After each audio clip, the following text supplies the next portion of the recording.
Ask the Messengers, the program that deals with substance abuse, real people telling real stories. Hosted by Pastor Lester Lewis, co-host Charlize Wilkerson and Leroy Carey. Produced by David Humphries. Where there is addiction, there is a chance for recovery. We're trying to help save lives on Ask the Messengers.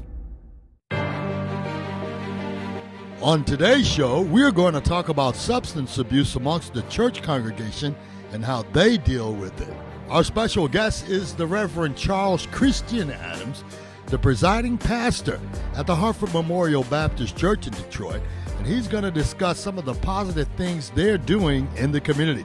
Plus, he'll share some of his dark moments as a former drug addict himself. I made some choices that led to my addiction to drugs and alcohol, but I was so glad that even when I got way out there, that there was treatment and recovery. Hi, I'm your host, Pastor Lester Lewis with Ask the Messengers.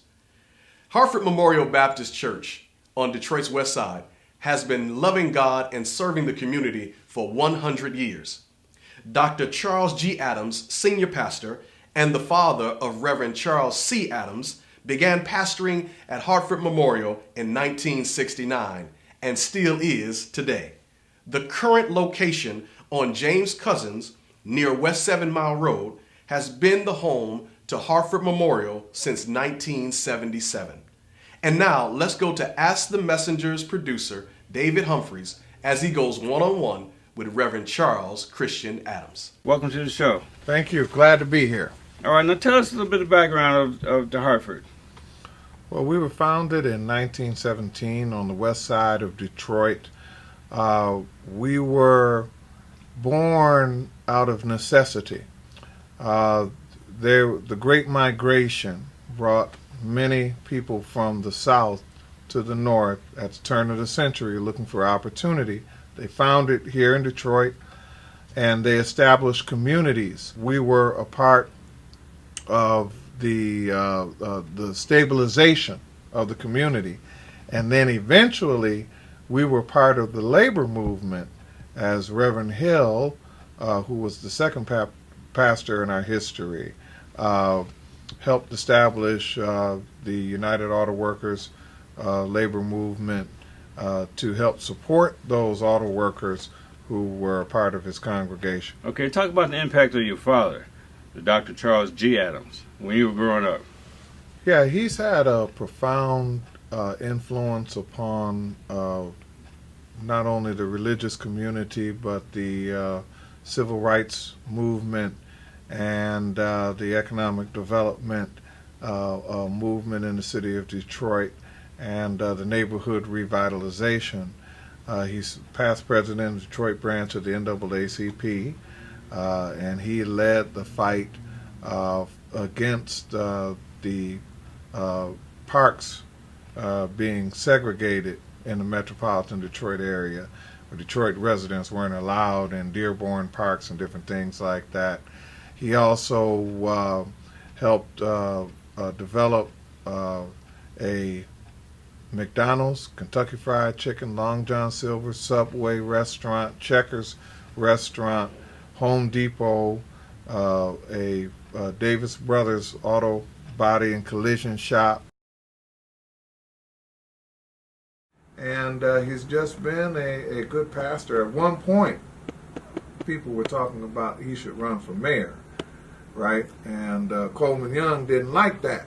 And him and Coleman had a meeting. You know, Coleman could bless you out. And he ended up telling Coleman, don't worry about it. All I want to do is pastor. So he has been a pastor par excellence. And let's talk about the programs. Now you have a Daily Senior Citizens Program, yes. Hunger Task Force, yes. Multimedia Ministry, a resource center and bookstore, scholarship and college preparation program, and you have the Alcohol Anonymous and Narcotics Anonymous. Now, you know, substance abuse is a major issue in the U.S. Sure. And so how do you deal with substance abuse amongst your congregation? Yeah, as far as substance abuse is concerned, it is something that we take very seriously. We do have Narcotics Anonymous meetings at the church, and that deals with it head on. We used to lease land to the NCADD, National Council on Alcoholism and Drug Dependency. We also leased land to the Detroit Recovery Project, of which I sit on the board of the Detroit Recovery Project, which is headed by Mr. Andre Johnson. And also one of our founding members is Dr. Calvin Trent, who is the former director of the Health Department, City of Detroit, and a great advocate and fighter for substance abuse awareness, prevention, and treatment. Now, on top of that, I am in long-time recovery. I've been in recovery for over 21 years. And I bring that up because I have been very forthcoming with our congregation about my struggles with substance abuse and drug addiction and my deliverance from it.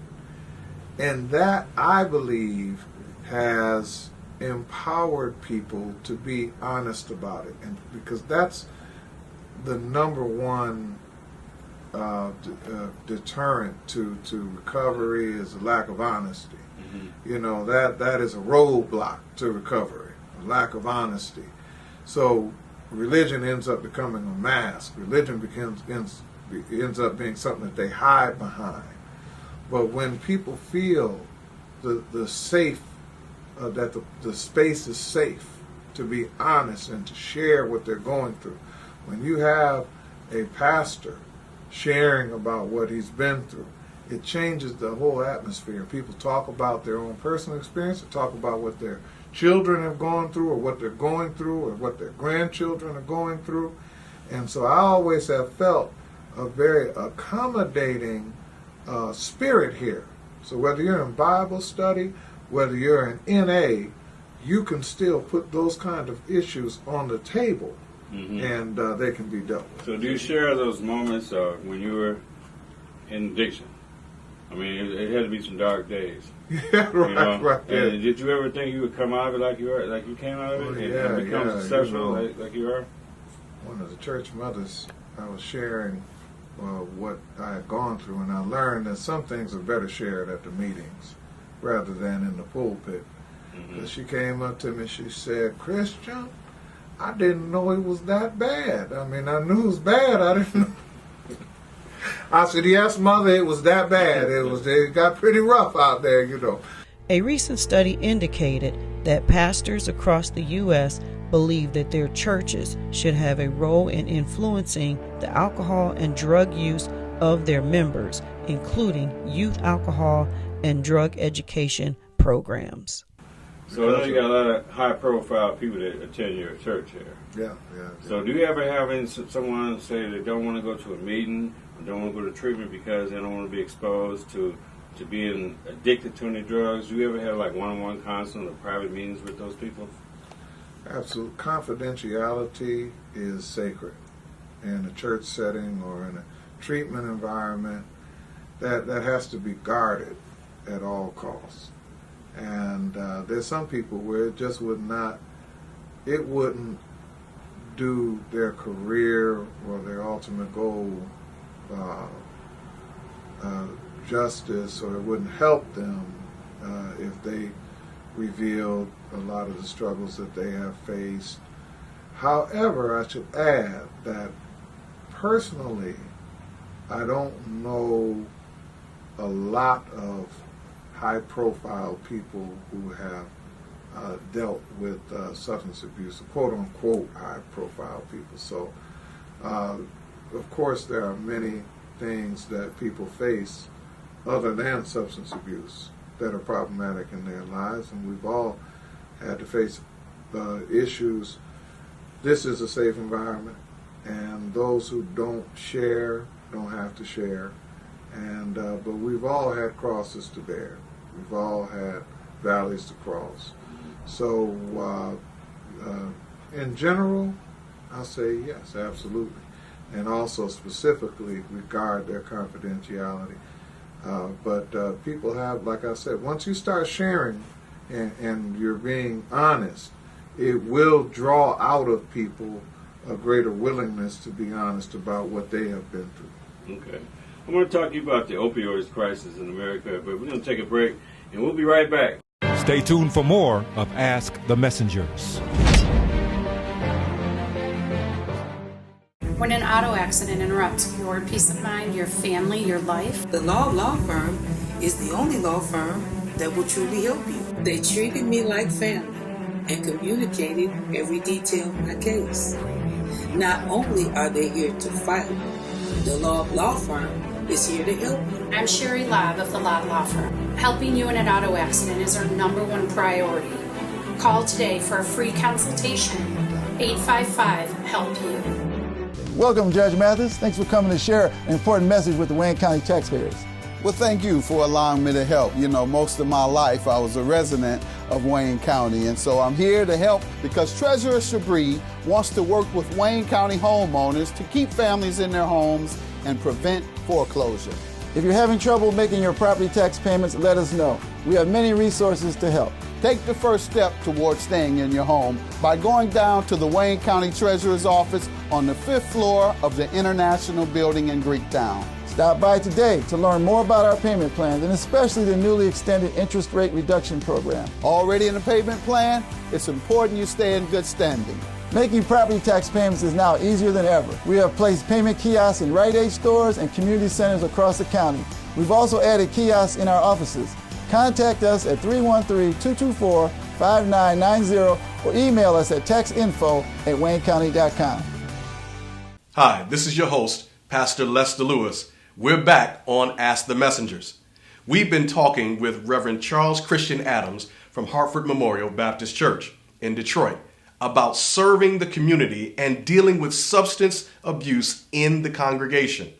We're going to go back to Ask the Messengers producer, David Humphries, as he goes one-on-one with Reverend Adams as they discuss the opioids crisis. Plus, Reverend Adams tells about his dark days in addiction. But first, we're going to hear a couple of real stories from real people. Yes. Could you tell us some of your darkest moments that you had while you were using? Yes, I had plenty of darkest moments. One of the darkest moments I had, though, was when I overdosed. I woke up 2 days later, and my doctor told me I had died for a few seconds, or a minute or two, and was brought back. He said if I would have took one more snort, that I wouldn't be here today. So that pretty much put some fear into me for a long period of time. I was doing my thing, walking down Woodward, and a guy picked me up, and we went to the hotel, and I was to catch a cab to the dope house, which was basically down the street from where I lived.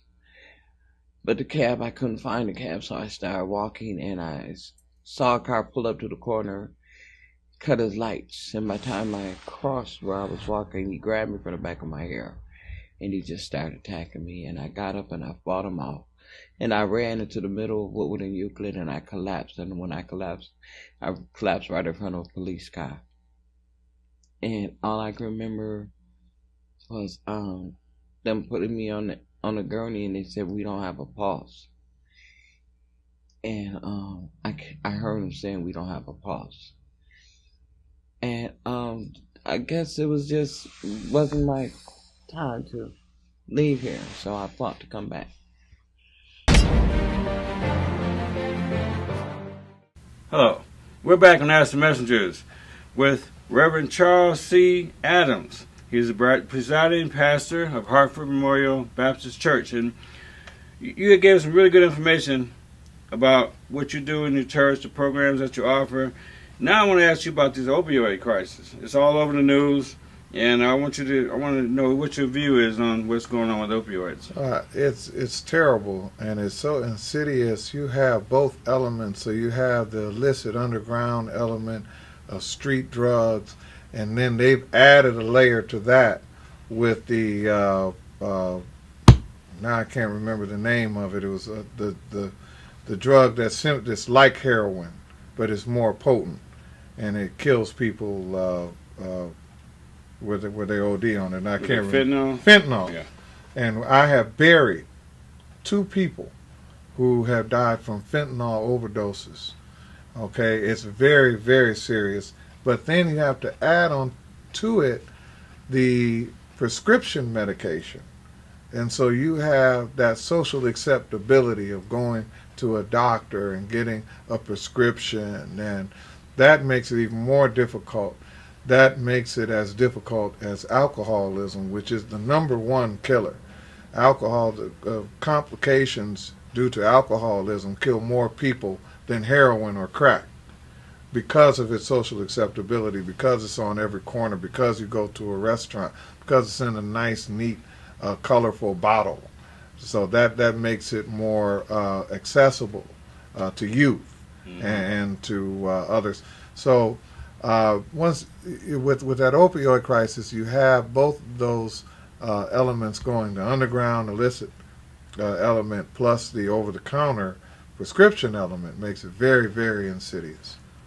Okay, so how do you compare this current opioid crisis with the crisis of the crack cocaine back in the 80s and 90s? Now, I admit I don't know what the statistics are, but I can tell you it's really a conundrum in that on one hand, I would say those movements never really stopped.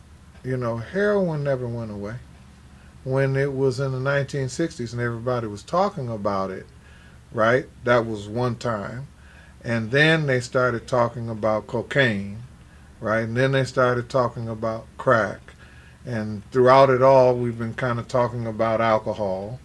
So now we kind of want to talk about opioids.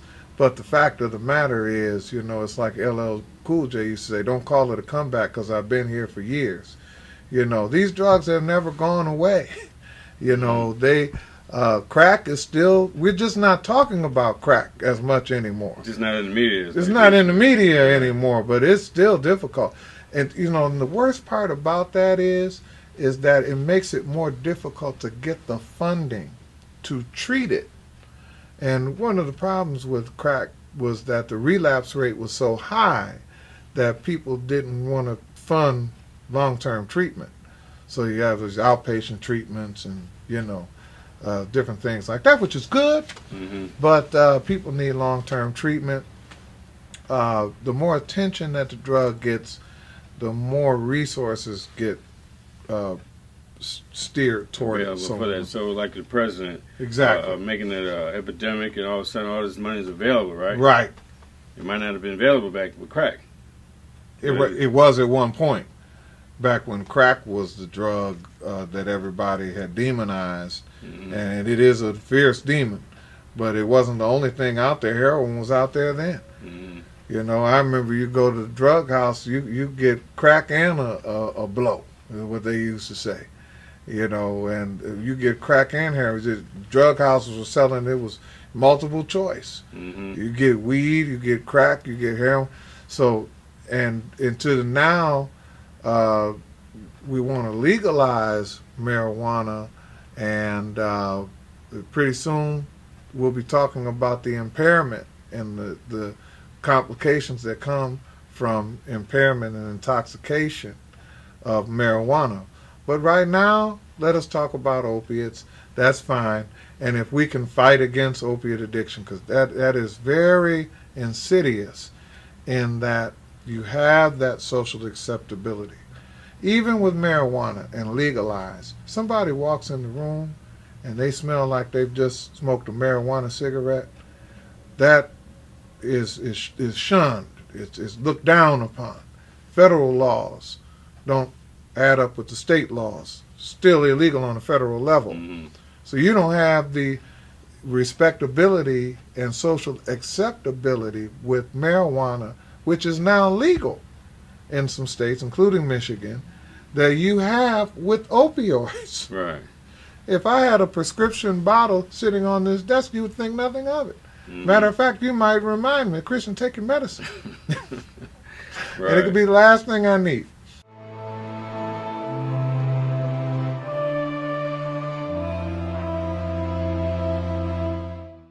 you think we can win this war on drugs? Not the war on drugs that has been in the media, because America has never really taken it seriously, and the war on drugs has been a failure per se.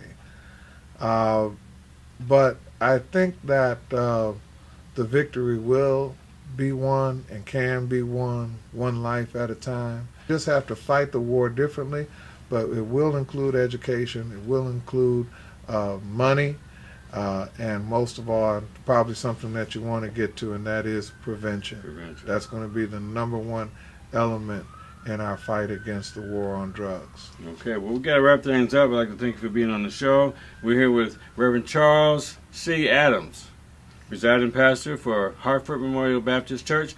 Is there any way you want to tell people how they can get connected with your church? Absolutely. We have service every Sunday, 7:30 a.m. and 11 a.m. We have service on Saturday night at 7 p.m. We have Wednesday night prayer meeting at 7 p.m. on Wednesdays. But I'm going to tell you something about Hartford. We are open 7 days a week, and we open up at about 6 a.m., and I think the last person goes home around 9 or 10, pretty much every day. And so we are here to serve you. We have a motto here, and I think it's a theology as well. Everybody may not belong to Hartford, but Hartford belongs to everybody. That's why we're proud about the economic development. You don't have to be a Christian to work at McDonald's or KFC. But we feel that way. If you need help, or if you want to be a part of a positive agenda in building the community, like we just built a $16.5 million senior citizens housing center. If you want to be a part of that, be a resident, be a part of the solution, you can come to Hartford at any time. Just ask for Christian, and I'll be glad to get with you. All right, once again, Reverend Charles Christian Adams. Yes, thank you sir. for being on the show. Glad to be here. All right, it's been a pleasure. Yes, sir. Stay tuned for more of Ask the Messengers. We'll be back with some final words from our special guest, Reverend Charles Christian Adams from Hartford Memorial Baptist Church, after this break. Hi, my name is Brenda Owens. I work at Greenfield Hair Collection, and I love doing hair. I've been doing it for almost 30 years now, actually. And I do a little bit of everything. This style right here is pin curl. This is my weekly client, Lenise, short and sassy. She just got a fresh haircut last week. The name of the salon is Greenfield Hair Collection. We're located on Greenfield between Outer Drive and Curtis. I'm on the second level. My name is Brenda. My phone number is 313-729-8194. Give me a call. I love what I do. Thank you for calling the Lob Law Firm. Injured? We can help. Call the Lob Law Firm today. Call for free consultation. 855-HELP-YOU. Millions of dollars have been recovered. No recovery, no fee. Over 40 years experience. Don't trust the insurance adjuster. The insurance adjuster works for the insurance company. But we work for you. Call today, 855-HELP-YOU. That's the Law Firm. And remember, your choice of lawyer makes a big difference. And now, final words from Reverend Charles Christian Adams. One thing that I have learned as a minister of the gospel is that there are two ways to look at treating drug and alcohol addiction. One is that some have the testimony that God has kept them from a lot of these behaviors and negative choices that end up leading you down that path. And for me, that represents a conscientious, intentional effort at prevention. And in many ways, I have benefited from a community that has prevented a lot of lifestyle choices that would have made my life difficult. But what I found is I still headed down the wrong road, and I made some choices that led to my addiction to drugs and alcohol. But I was so glad that even when I got way out there, that there was treatment and recovery. There was a point at which people honestly believed that once you were on drugs, you never got off. I heard one of our church mothers say, once you get on that stuff, there is no getting off.